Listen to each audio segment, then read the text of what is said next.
Afternoon, everyone. My name is Victor Rocha. My co-host is Jason Giles. My co-host Jason Giles is away on business, and this is the new normal. Welcome. In today's conversation, we're talking about the timely issue of politics and policies of California sports betting. And today we're speaking with our friends, and I believe he's a little late right now. James Siva will be joining us a little later. But we're talking to my friend Richard Schuetz, who's the CEO of Schuetz LLC and a former California gaming regulator. Welcome, Richard, and our old friend Brendan Bussman, Director of Government Affairs for Global Market Advisors. Brendan, how are you doing, my friend? I'm doing good. I'm glad to be here today. Very timely for this conversation, considering what happened yesterday. Yes, let's talk a little bit about yesterday. Hold on, let me try to get my things down. Yeah. So what happened yesterday, Brendan?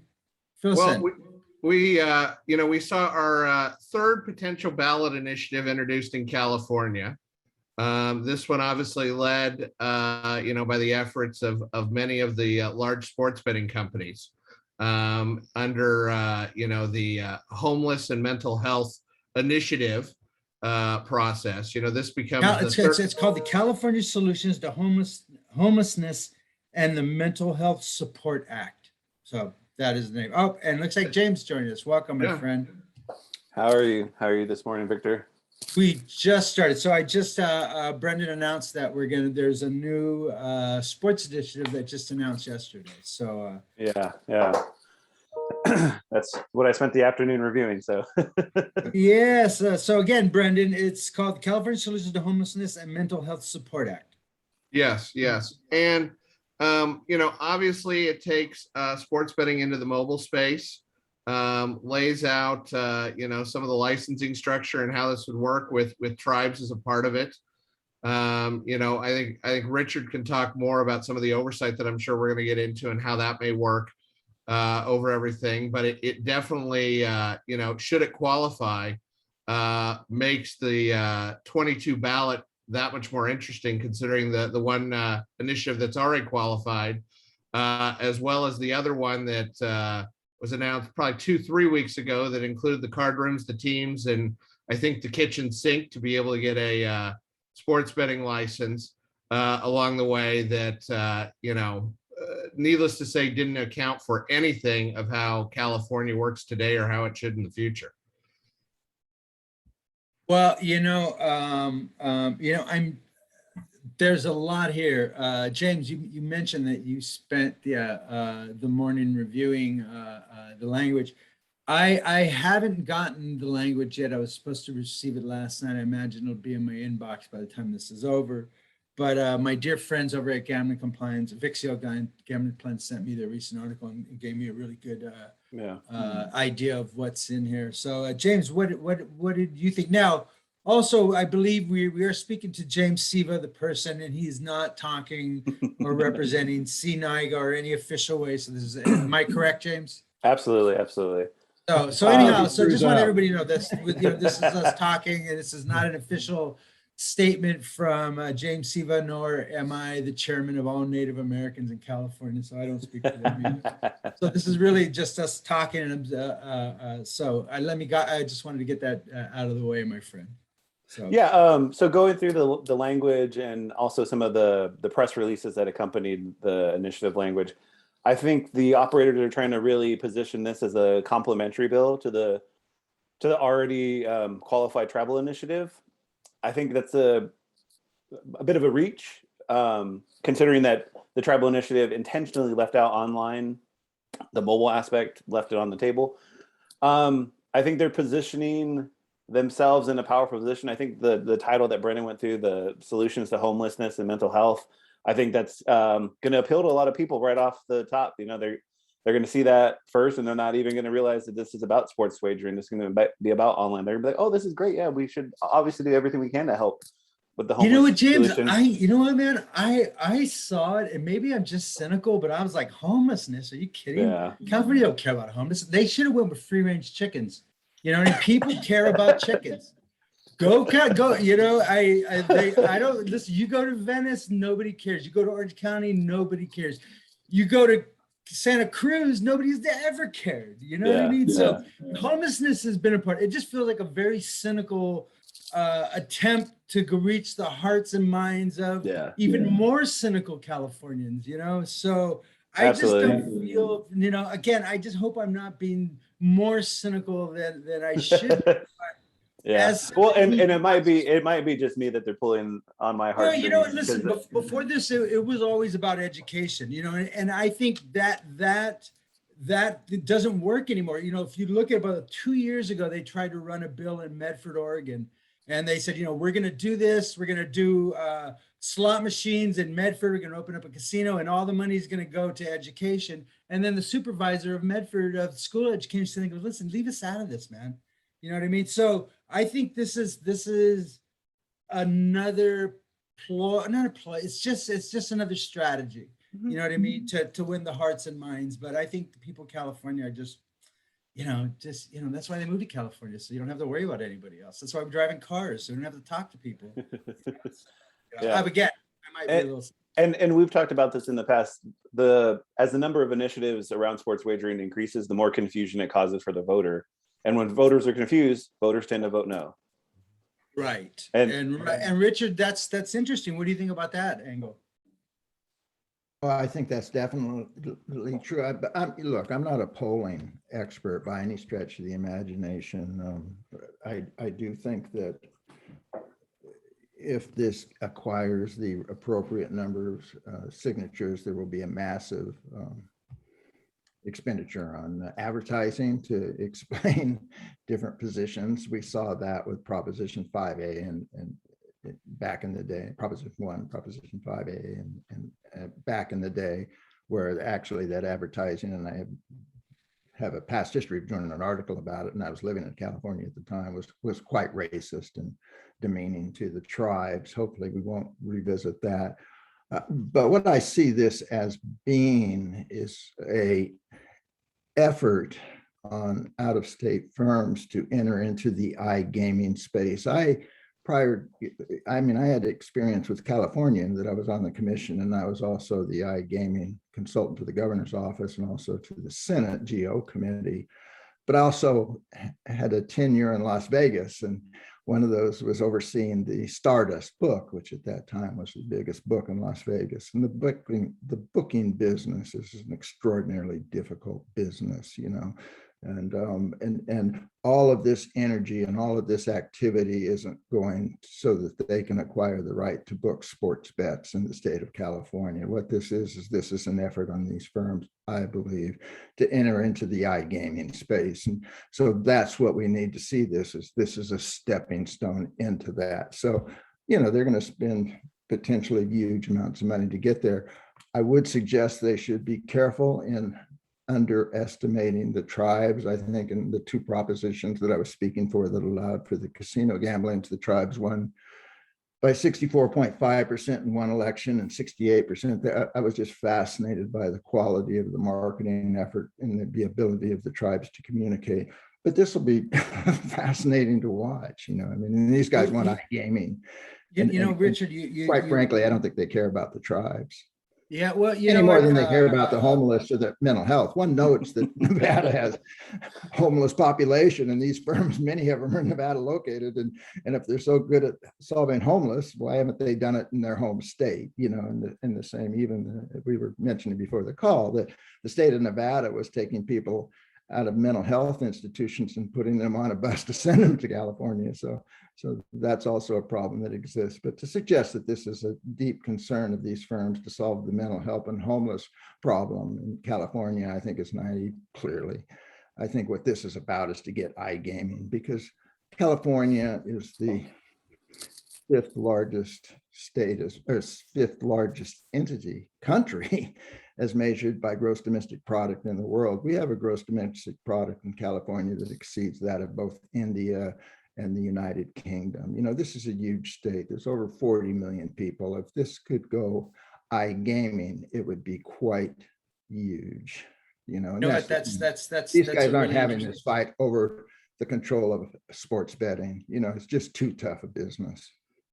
Richard brings up an interesting point. James and Brendan, the question goes out both of you, is that the way this was set up, it was intended to be complementary. If you look at some of like what's happening in Florida, that was initially the strategy. The Seminoles came out and they said, no way, we're not going to do this. All of a sudden that ballot issue is going to become more expensive. Now, according to the article this morning from Vixio Gambling Compliance, the sports betting operators are pledging to spend $100 million.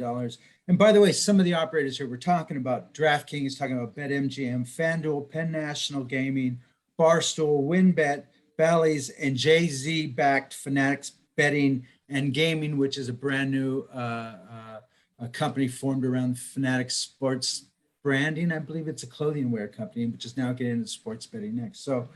But you know what? Richard brings up a really good point. You know, this says sports betting, but as you gone through it, was there anything that said anything about online gaming, James?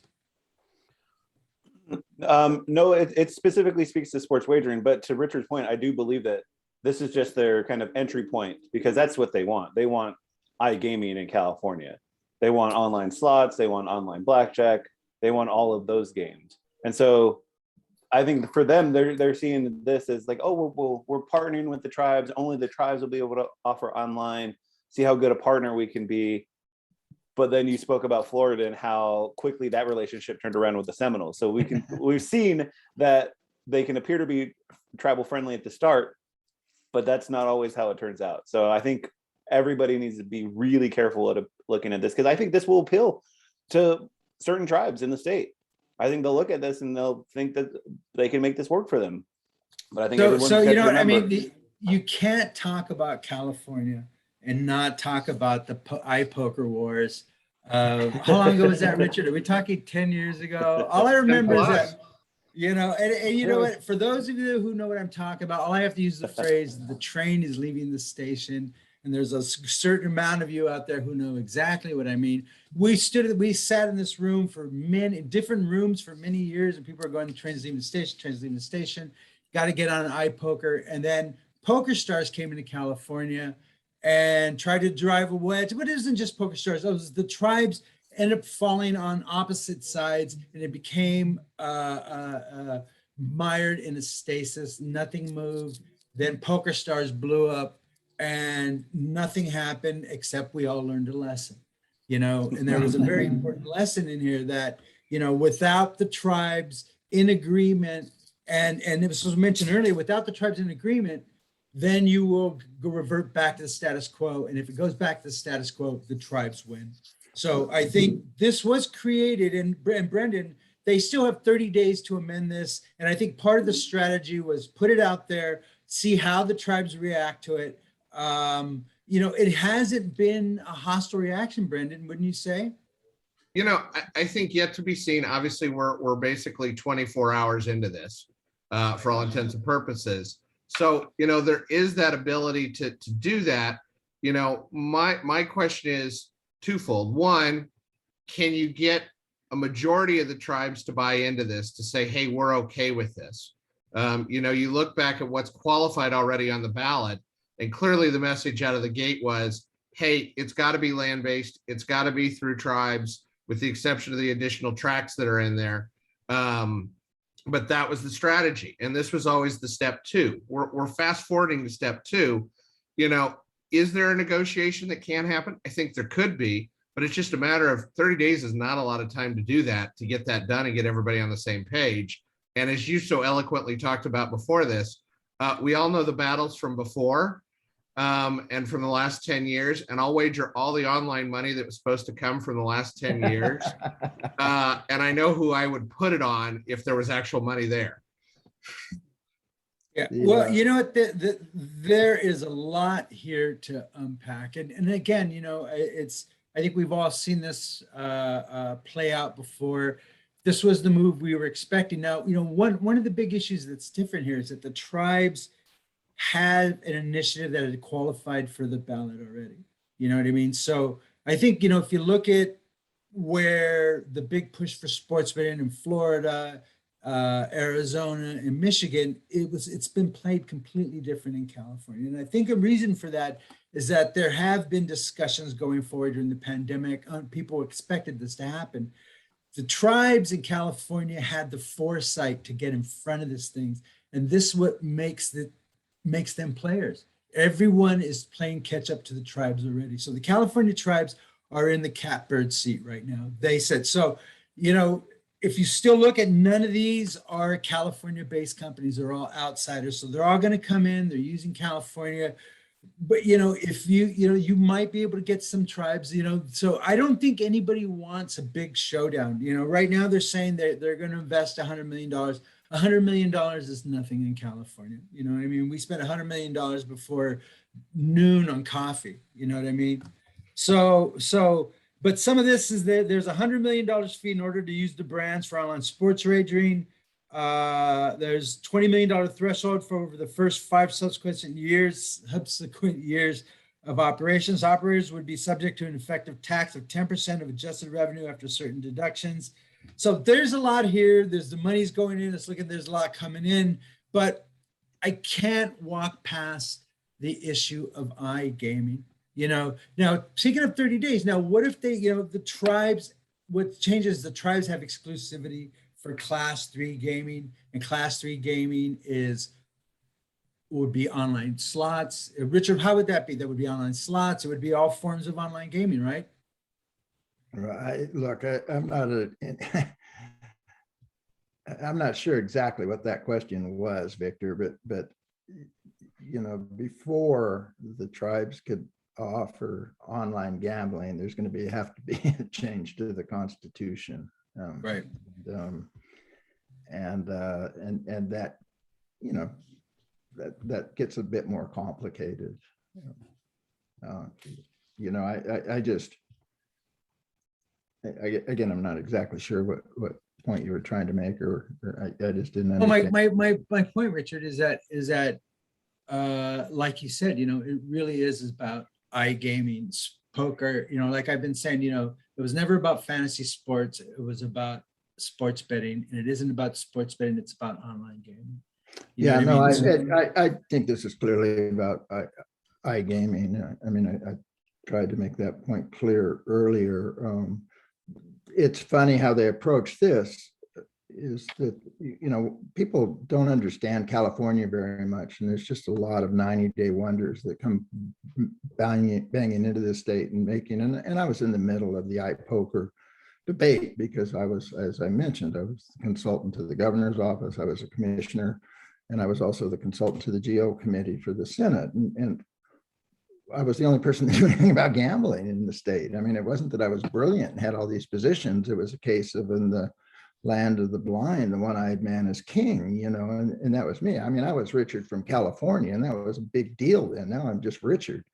And I've written about that, but everybody's there. But they would say things like, you can't believe the money. I mean, they're going to solve homelessness or whatnot. No, they say, you can't believe the money that you're going to be able to use. And in the post-pandemic period, that's going to be really important to you. And they clearly, I don't think, understand the budgeting process in California. I think Newsom's proposal is $267 billion, you know, and when they would they'd say this could be 30 or 40 million additional to your state coffers with poker and stuff like that. We used to call that budget dust. You know, not only do we have a $267 billion budget, but that we have a big issue with a bunch of pensions that some argue are and some argue aren't funded out there, and things like that. This is a very big state. And to come in here and say we can solve your fiscal issues is to fundamentally, it's like going to India or to the United. One of the other issues here. One of the other issues here that's really important is about regulatory oversight, Richard. It says the initiative would establish a new division of online sports betting control within the California Attorney General's office in order to award licenses, adopt regulations, and enforce the measures. So this is interesting. This is a new regulatory arm. What does this mean, Richard? How I don't have any earthly idea. What you find in California, you have a number of different gaming verticals. You have the horse racing, and they have their own group of people that look at that. You have the lottery, which is a huge lottery in the state of California. And you have the card rooms, and then you have tribal gamings, and now you're going to have this. what absolutely fascinated me is that the lottery folks for their retail investigations had a separate investigative group that were doing background investigations for gambling. We had a special group, and I mean, and as did the horse racing people, who clearly had a lot of issues with integrity and whatnot.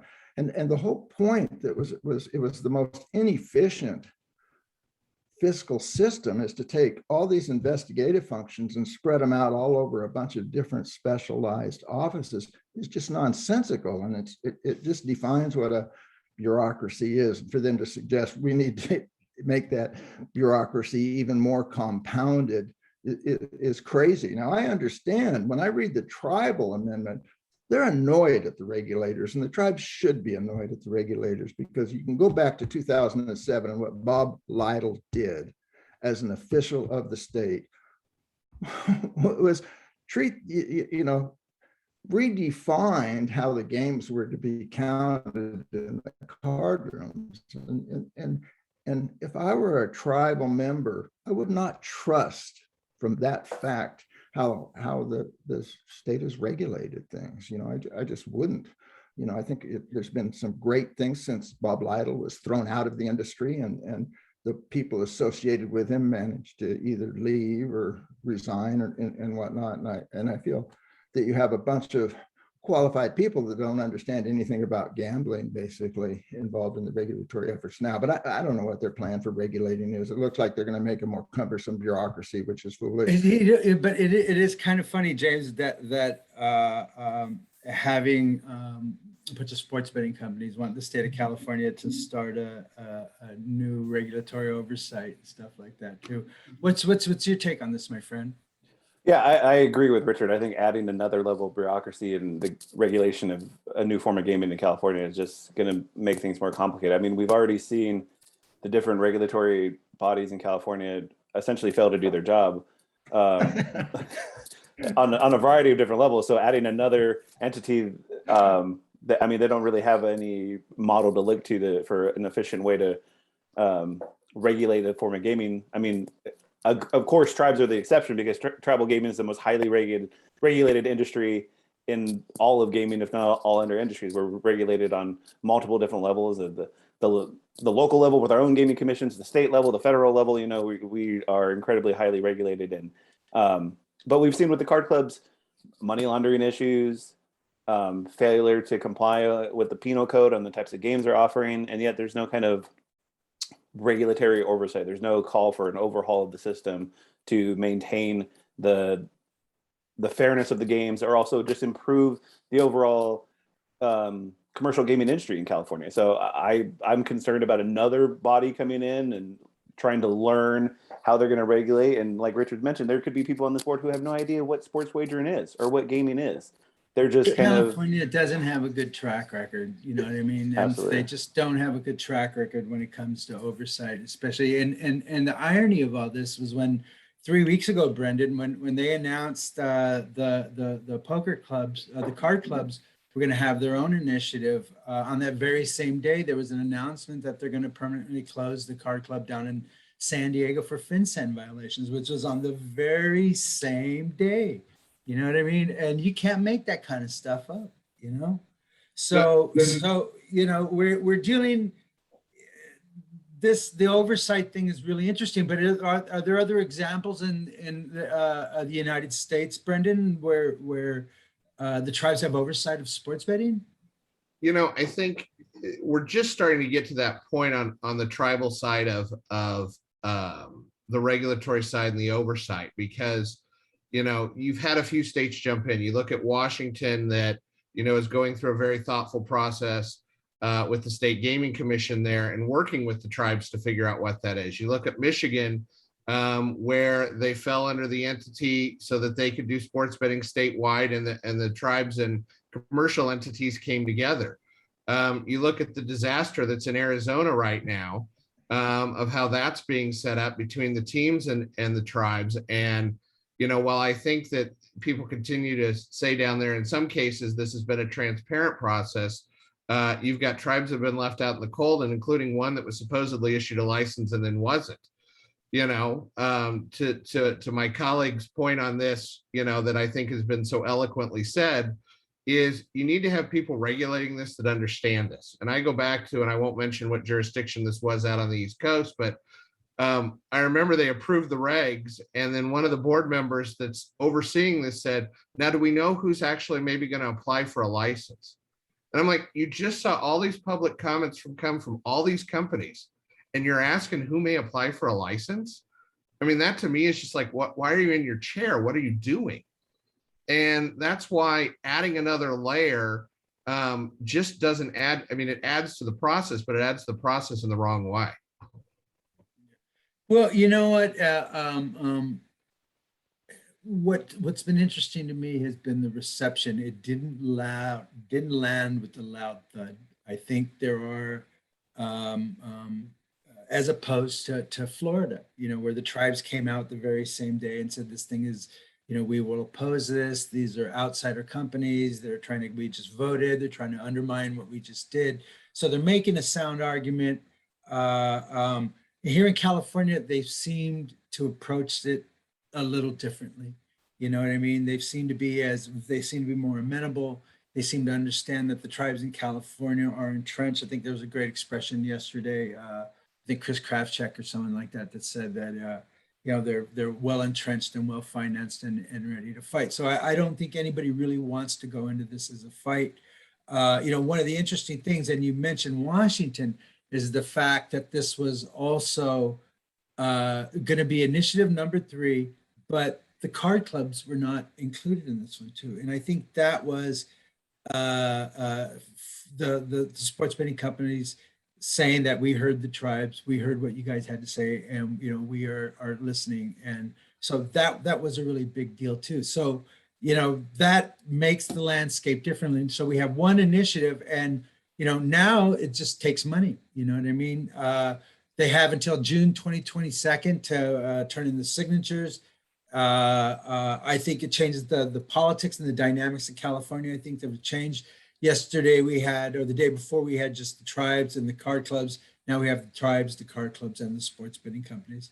So, it changes the landscape on what we're seeing. I think one of the interesting things is it doesn't mean that the sports betting initiative or the card club initiative won't qualify, but it does make it very, very difficult because, I think that was a Hail Mary pass, and they were hoping to get it out there to get the sports betting and the tribes on. It's kind of like the same strategy and even the same name as the legislation from a year before, and it seems to be going to be suffering the same fate too, which is going to be, they're going to have a hard time getting the money to do that, because now all of a sudden now you're talking millions and millions and millions and millions and millions of dollars, possibly $100 million, definitely over tens of millions of dollars just to get the signature gathering. So James, it just really changes everything about, I guess the big deal here and what everybody wants to know is what is the tribal reaction, and now I've spoken to people, I've spoken to a couple of tribal leaders, I've talking to lawyers, I've talking to consultants, I've talking to everyone out there who knows, what are you hearing out there, man? What do you think? I think everyone's just being very careful right now. I don't think anyone wanted to react right away, and I think that's the right move. I think not giving this the kind of same effect that it had in Florida when they first came out, I think is the right thing. And I think tribes are going to sit back and watch and see, honestly see if somebody breaks ranks, if somebody breaks ranks among the tribal community and announces something with these operators, that would really change things. Other than that, I think everyone's just going to wait and see if they're taking amendments the next 30 days. To your point, I think this really puts the card clubs in a difficult position. I think now they're pinched on both sides, from the tribal side as well as the sports betting operators, and they're kind of left out in the cold. I mean, I don't have any sympathy for them, but that's their situation now. Well, you know what? Jason's up in Washington right now at the Northwest Indian Gaming Conference. Oh yeah, no. So that's going on right now, and that was the strategy up there. Also, is the card clubs, the tribes played a really strong hand. They pushed them out, and the tribal thinking is, just because you run a card club badly doesn't mean you get the rights to sports betting. You know what I mean? And so it is a bad. I think it's really bad for the card clubs in California. Not a lot of good news for those guys yesterday. So there's also some talk here, and there's talk yesterday and talk that I've about maybe, the legislature will come to their senses and they'll put something together. If there's, there's even, I know I see you laughing, Brian, there's even talk of one of my conversations that there could even be another initiative out there too. I was maybe going to mention that, initiative. Victor. I keep hearing rumors of a second card club initiative, actually. A second card club, which is right. And that's what I heard. And the rumors of that was there's another coalition within the card clubs that don't agree and are chafing under the leadership of this other suicide group. Is the only thing I can call them. They just and that they want to do something that's more amenable and working with the tribes and stuff and like that, as opposed to the other one that just bang their head up against the wall and get the same results. You know what I mean? So and so what does that mean, Brendan and Richard? You could join it. What does that mean? So imagine we have 5 over. So this winter and this summer, you're going to have more signature gatherers, and you're going to have homeless people. That's my concern. Maybe, What do you think, maybe we Brendan? don't. Maybe we can fund all the homeless people, give them jobs being signature gatherers, and then we cover the whole thing. And the initiative covers, its point to begin with.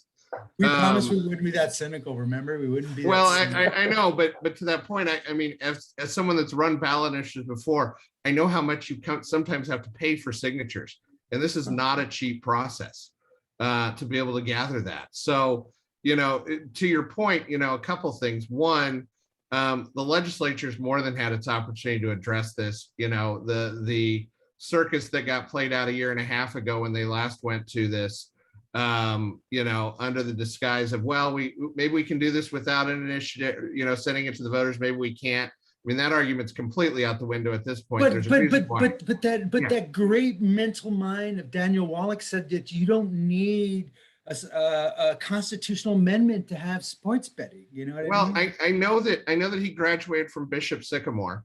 But you know what? Yeah, he was. Yes, I heard that. But that side, kidding aside off of that, I think to the point of the legislature, the reason California is the way it is and the reason you have so many initiatives there is because the legislative process does not work. It runs into stagnation every time.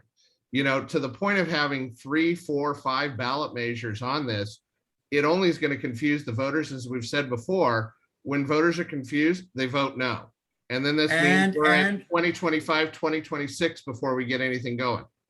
Right. And when it goes to status quo, the tribes win. You know what I mean? So checkmate. You know what I mean? So it's not dead. I believe there's a pulse here. I believe there's things that need to be changed. There's a possibility, you know what I mean? But then again, there's also possibility it's dead in the water, and I just don't know it too. You know what I mean? Because there are tribes that are going to say, no, we don't want to do it. When you put this and you put the tribes under the state, which we've seen this, what a job that they've done. And Richard brings up Bob Lytle and California Gamma Control Commission and their, history, very well-known history to some of it. So, it's that would be wild to have 3 or 4 ballot initiatives, especially, part of the strategy of, the idea of all these signature gatherers and these guys with multiple ballots and accosting you outside of Costco or something like that is very real. It could very much happen, so, so James, this has been an interesting day. I think, as like I said, I'm still waiting to get the language so I can read it. But everything that I've read, I think there is a reason to be cautious and a reason to be optimistic. Yeah, absolutely. To put my CNIGA hat on for a little bit, that's why the association has not come out with any response to this yet, because we're just trying to be cautious and wait to get more information and kind of see the overall response before we respond as an association overall. So I think that's the smart route right now, is just to wait, be cautious, and just see how this plays out over the next week or so. I think so. You know, I think you're right. And I think everyone is, I mean, we're here, there's, you know, we're being a little cynical, we're being a little jokey, we're being a little silly, but, you know, there's, I think everyone, we're being serious. We understand the ramifications of this and what it means. California is now officially into play. The tribes have got an initiative. They're already on the 2022 ballot. And it's going to be an interesting next year and a half, no, almost a year, you know. So we're in September. We just started, today's the 1st of September and stuff. So definitely going to give us plenty to talk about. You know, as we talk, there's going to be, I believe, James, you're going to be speaking at CNIGA also. And by the time this happens in October, we should have a better understanding of this issue. And I would implore people to make sure that you attend G2E and attend this session specifically to get more information. And that will be the official voice of California. And again, we're all just kind of speculating. That's where my Led Zeppelin hat, so that you guys know that I'm not serious.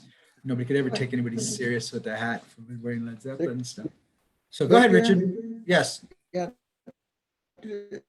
Back to the, can this be done through a constitutional effort, or can this be done through the legislature? I guess that's an interesting intellectual argument, I suspect, but it does demonstrate a fundamental misunderstanding, in my opinion, not of the law, but of the realities of the complexity of this issue in the legislature. And I mean, I sat with those guys late at night, working to draft it. I probably will understand the dynamics of these processes.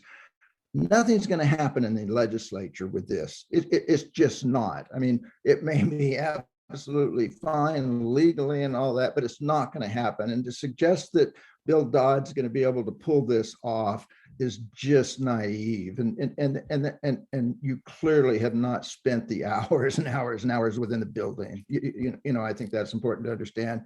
The other thing is, this is going to come to money. You know, these initiative efforts aren't some uprising of the people wanting something. These are people that, and there was a joke made about the homeless being paid. That actually happens in California. You know, they pay people to collect these signatures, which, while they oftentimes have a reasonably high fail rate on those, and they ended up collecting like 30% more than they actually need. But this is going to come down to money. Now, the tribes have money.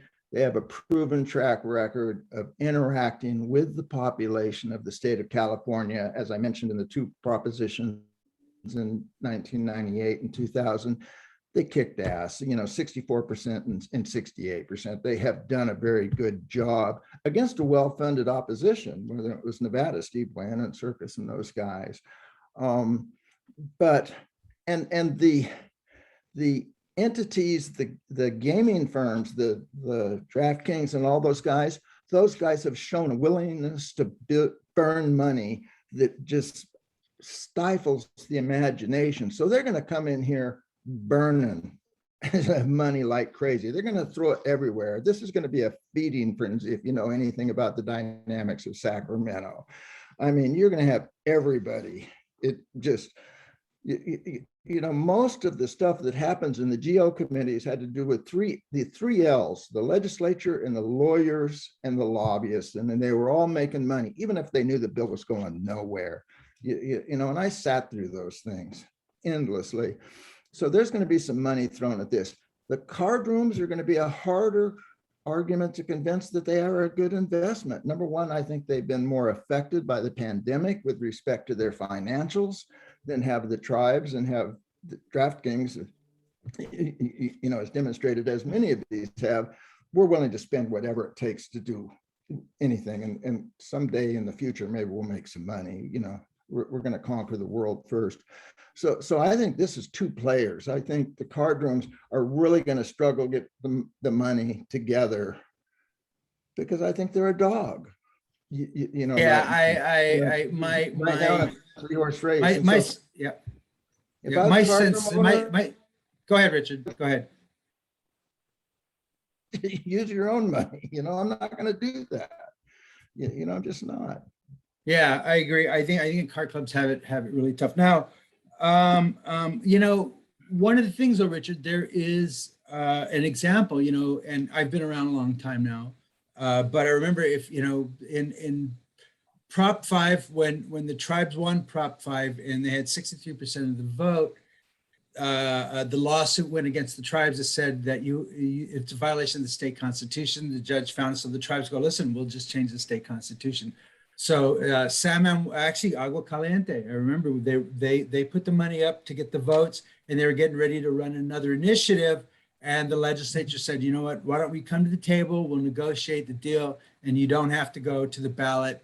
And here was an example of, and remember, that was a really hostile legislature too. Just a couple of years before, we were fighting with them. That was Villaraigosa, all those guys and stuff. And then, so the legislature did come through. They did show some common sense, and that was really the beginning of California tribal gaming, the $7 billion industry that it is. So there is an example of the legislature coming to their senses, but just from what I've seen from the last 5-10 years, it just doesn't seem like maybe that's a kind of a pipe dream right now. But who knows? I think there's so much money involved, and I think I think everybody wants to get this market open, that maybe there is a path there. But it's kind of hard to see from where I'm sitting right now. What do you think about that, James? Yeah, I think that's always a potential. And I mean, we've seen what Senator Dodd attempted last year during the height of the pandemic, trying to run the bill that would have opened up sports betting. It didn't make any traction, but at least it was an attempt, and it got everyone's attention, and everyone was well aware of what he was willing to do, even at the height of the pandemic. One thing that Richard brought up that I thought was an interesting point about, and I've heard this before, about the success of Prop 5, Prop 1A, and the overwhelming support that tribes have shared with the California voters and the trust they've showed to tribes. One thing that I've brought up lately is the fact that in this day, 2021, there's going to be a lot of first-time voters who this is going to be their first real big tribal initiative. This is going to be their first real vote on a tribal issue. And so it's going to be unique to see how that kind of goodwill, that legacy of goodwill, translates over to this next generation. Now we know oftentimes younger people don't vote in the same numbers as their seniors, but it's an interesting concept that I think we have to be careful of. And I think the tribes just have to get out there and spread their message and do their work and talk about the philanthropic things we do, about our stance as being great community partners. And I think that'll resonate, but we have to make sure that that message isn't just an assumption, that we're not assuming that we're going to do that we really are going to go out there and work. James, you bring a really good point. And I think, why I believe the tribes are in a good position is because they have kept the promises they made to the California voters.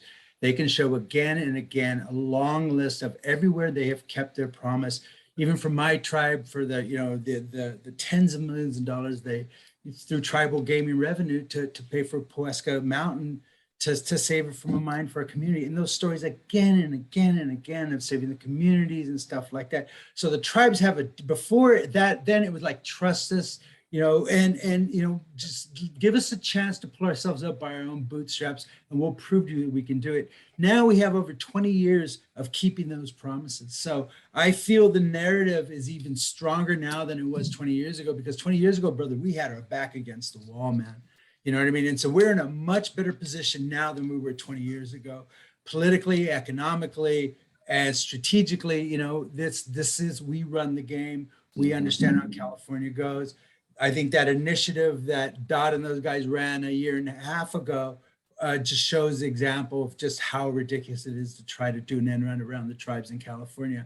Now, one of the interesting things is in the article for Gambling Compliance yesterday was Jacob Mejia, who is a spokesman for the California Tribal Sports Betting Coalition. He said, "We believe our initiative, that's supported by a broad coalition of California tribes and has already qualified for the November 2022 ballot, is the best way to introduce sports wagering in California. We will evaluate this lengthy new measure from out-of-state gambling corporations and discuss with our coalition of California Indian tribes before providing a formal comment."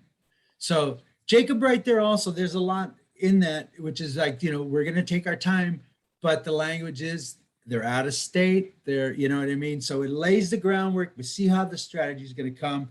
It doesn't mean it's in play yet, but we see the language says everything that you need to say, what you need to hear for now about how this is coming. The tribes are going to take their time, but if it goes south, it goes back to the status quo. The tribes would, Brendan, what is your take on all this, brother? Well, I think you bring up, a lot of interesting points on where this can go. As I said earlier, I think we still have to see. I mean, we're on day 2 of this whole thing, so we have to see. Your comment a little bit ago off of, we'll see what happens in conversations. You already have one proposal that was qualified. I think consensus going into the last month before the last 2 were unveiled, and the potential for more was, hey, let's go through this, and let's there's a process to this. Obviously, the next 2 initiatives that have been announced over the last 3 weeks circumvent that process. But one question I get asked is, how are tribes looking at this, from their perspective? And I think it all depends on their lay of the land. I've talked to some tribal members of smaller tribes, and they're like, we want just the land base because it allows us to compete in our region on sports betting. Others of them, that are in small areas go, well, if we can go land a big fish like a DraftKings or an MGM or anything else along the way, say, well, now we can get some money off of sports betting, but obviously we have to see how partnerships go off of that. So, and some want to just do it on their own because they're going to white label their solution and figure out, what works best for them. So, I think there's got to be a lot of internal discussions within tribes saying what's best for us, who's our best partner down the way, and then how does that relate to the lay of the land and the table that's being set between 1, 2, 3, or 4 initiatives. Yeah. I promise our viewers that we will take up this issue again, before we go into G2E, so that we have a better understanding. As we understand it, this thing just dropped yesterday, and we're all just still trying to take this in. We have some questions here from my dear friend Chris Cerroti. And Chris, thank you so much for sending the article. I go, why has California lottery been on the sideline when it comes to legalizing sports betting? Is there any role for the lottery? Richard, what do you think about this? Why has the California lottery been on the sidelines? They've done such a good job in Oregon, and I think they were sidelined in Tennessee, weren't they? Or was that part of it? They should have been to. I think I don't know this for a fact. I knew the last lottery director, but I don't know this one, is they probably have no appetite to get into this dogfight. This is way out of their skill set. And 3, the lottery's had some pretty material over the last 10 years turnover. So they just need to get their arms around what they need to get their arms around. I mean, just something like pay for at the pump was a struggle they went to, and whatnot. I just don't see the lottery getting involved with, and given, one only needs to look at DC and some of these places, the track record of lotteries running gambling operations. It'd be better to let your kids run the gambling operations. It's just clearly a foreign language to them, and they don't seem to do a very good job. Right. Well, Brendan, that's kind of an interesting question. You know what I mean? But what I think it really goes, the deeper question is right here, is that, every state is a snowflake, man. Everyone, the way they get into sports betting is completely different than the last state. There is no consistency whatsoever. It's like everybody seems to be rediscovering the wheel every day. You know what I mean? It's so that's part of it. The lotteries have a strong input in some of the other ones. And then, you look at Tennessee or you look at Washington, where they're just a complete mess. You know what I mean? And so I think nobody really wants to get the bureaucracies involved. If anything, you've seen that the bureaucrats, they know how to mess things up. To anything that has any promise, any life, they know how to kill it and just like strangle any life out of it. Am I correct, Brendan? There isn't a good lottery operation out there that's doing sports betting today. You're talking about institutions that, want a good return on that, which means the only way you do that on sports betting is is to put numbers in there that make it work so you get a high return in like you do on lottery tickets and Powerball and everything else. And that's just not the way, you know, that sports betting's set up to do. So they're not designed to do it from the beginning. You know, in some states, and not that I'm going to defend everything that's happened in Tennessee, but that was the only home for it to be. You know, DC, technically, you know, that was probably the only, but, you know, the whole DC conundrum started with the premise of we've got to go to market quick. Let's go to a sole provider, and the lottery's the best option, and we'll take care of everything. And Yay, consultants. Yeah. Yay, consultants. Go consultants. You know, the private entities doing kicking ass out there and taking names over what the lottery's doing with full mobile. You know, so, you know, it's one of those that, you know, I think to Richard's point of, you know, I think the lottery's smart enough in California to say, hey, we don't want to get in the middle of this food fight. We'll let you guys duke it out. But it's just not the place designed for it based off of how sports betting works, plain and simple. Yeah, I think there's a spot in Sacramento you can go where you can still see the smoldering corpse of poker stars. So I think it's kind of like the eternal flame type of thing they have in Sacramento. So I think that kind of reminds people that California is not an easy state, you know, and it can be a real dogfight when you're caught in the middle of this thing, you know. And so I don't know if that answers your question, Chris, but it definitely amused me.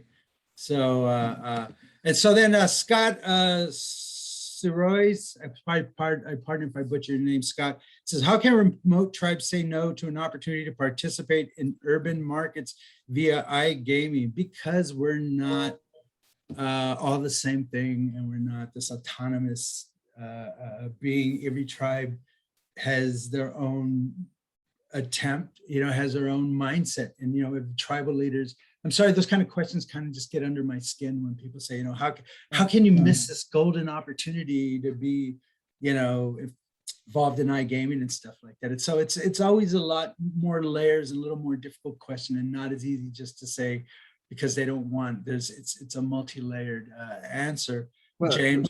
So to split that before you, go ahead, Richard.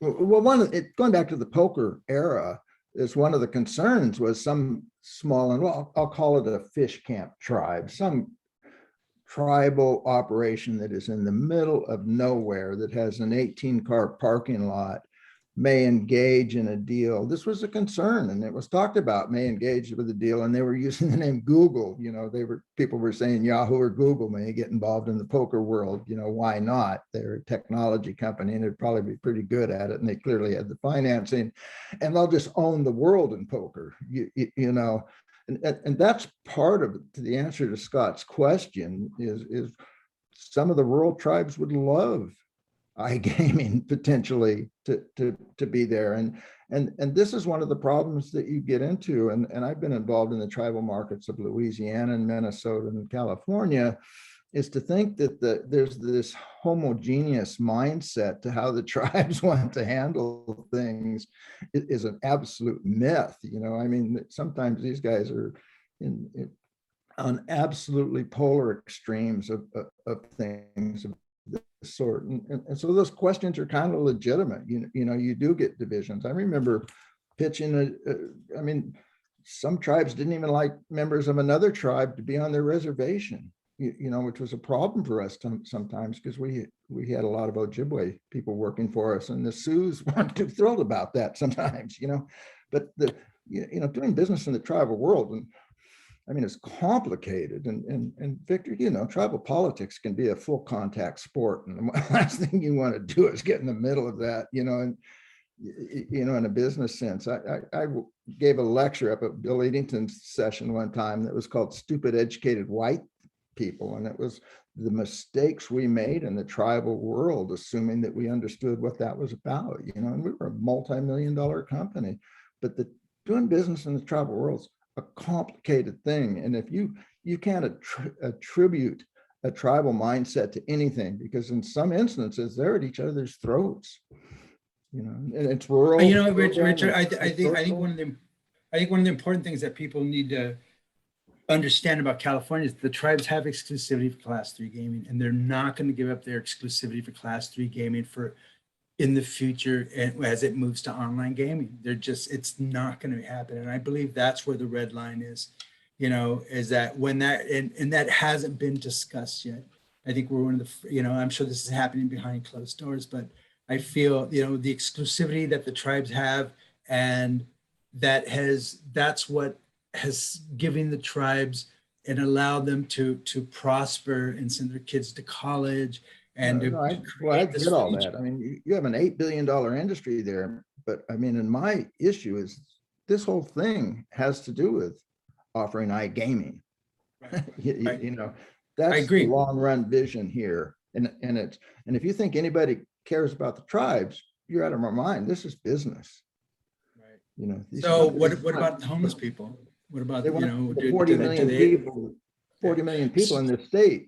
If we could get all the homeless people to do iGaming, then we might have something there, So listen, I'm just spitballing, okay? Yeah. So, don't, and James, don't steal that idea from me, all right? I can. No, I won't. As I'm writing it down. You promise? You promise not to steal my. Well, gentlemen, we're close to an end here, unless we have a new question here, and I believe that we're being close. So, basically the bottom line is that, to put it in, the Vikings have landed on the shore, and, is it going to be a Battle of Hastings, or is it going to be like one of these other, So I think they've landed, and they've come bearing gifts. And are we going to have Thanksgiving? Are we going to have, so I don't know if we put it in those Native American terms, but you know what, I think what you can take away from it is that it's not hated. It's not outright hated like the card club bill, which was immediate response, and there was a hard no.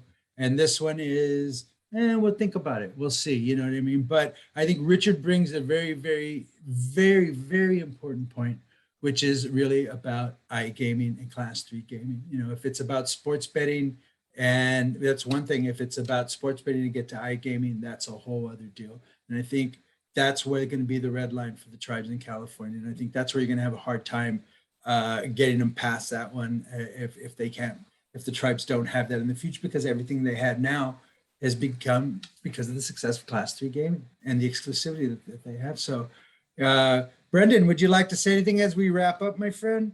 I guess the one thing, the last thought I'll leave everyone with is, and I'll borrow the sports analogy. I still think we're in the first quarter on this. There's a lot of game to be played. We'll see if the game gets called and it all blows up, or if we can, who ends up scoring some points and wins this in the end. But, hopefully we don't have a mess on our hands, and this gets, pushed down the way into the mid 2020s or beyond. If you have multiple ballot initiatives, it's going to be hard not to see it kick down the road. Richard, 5 initiatives. Think about that. 5 initiatives on the land in California. Just imagine that. Yeah. What would you like to say? I put the over under on what's going to be spent on this at around 200 million. I think this is going to get insane. Everybody with a pickup truck and a camper is going to be pulling into Sacramento and becoming a gaming or lobbyist consultant. Newsom, and they're going to know Bonta, and they're going to know the guys, and they have their insights. And I mean, this is going to be a cash burn like you can't believe. And some of these players are very good at burning cash. That is true. Well, you know what? One of the important things, is knowing the battlefield that you're on. And I believe the California tribes have that advantage. I think they have 20 years of keeping their promises. And I think that's going to go a long way with the California voters. And you, my friend, Mr. Siva, well, first of all, thank you so much for being here. And I'll give you the last word, my friend. Of course, thank you for having me. First, to Richard's over-under, I would definitely take the over on that. The over on the 200 million. Second, this is mostly for the tribal leaders that are on this call. I think we have to remember the reasons why we were successful with Prop 5 and Prop 1A is because the tribes came together and we had that unity, and we were able to make significant changes for all of our communities. And we've shown the strength of what California tribes can do and what we can be when we come together. And I think we need to remember that moving forward in these next 18 months, because it's going to be a really critical time. And if we can come together, we can control the destiny of online gaming here. We can control sports wagering. We can accept it. We can fight it. We can, whatever we decide, we can make happen. I just want to make sure everyone's aware of that. And just, we got to work together. That's what I want to leave everyone with. You know what, James, that's a really important point. So everyone, thank you so much for joining us, and we'll see you guys next week. And thanks so much for being with her. Bye. Thank you, everyone.